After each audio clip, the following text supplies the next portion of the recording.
خطر جديد يهدد بلادنا والدولة قررت تواجهه بيد من حديد.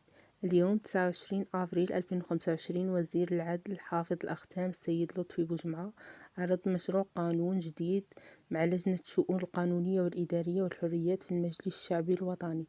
القانون هذا يعدل ويتمم القانون رقم 18/04 المؤرخ في 25 ديسمبر 2004 والمتعلق بالوقاية من المخدرات والمؤثرات العقلية وقمع الاستعمال والإتجار غير المشروعين بها.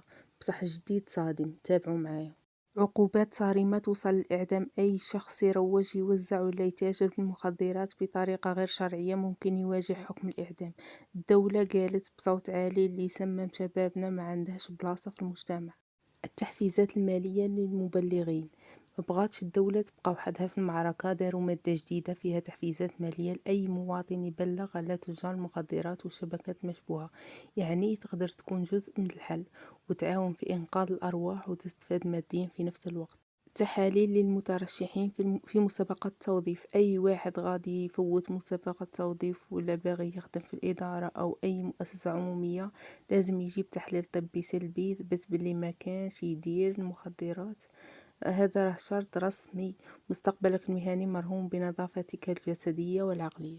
فحوصات دورية للتلاميذ في المؤسسات التربوية باش يكتشفوا المؤشرات الأولى للإدمان، يعني ما يستناوهش حتى يولي مدمن، يوقفوه من الأول ويعطوه فرصة باش يولي للطريق الصح.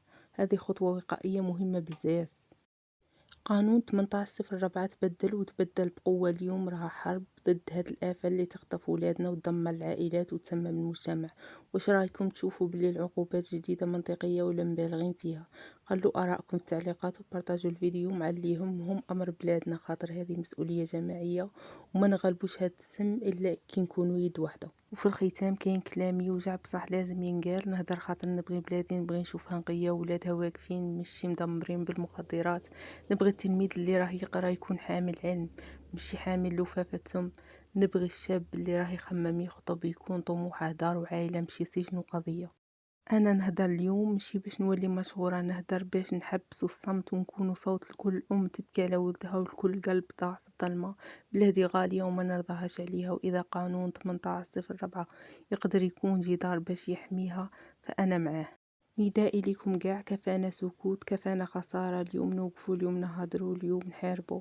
حط يدك في يدنا وكون سبب في النور ماشي في الهلاك. بلادنا تستاهل وشبابنا يستاهل يعيش ماشي يموت ببطء.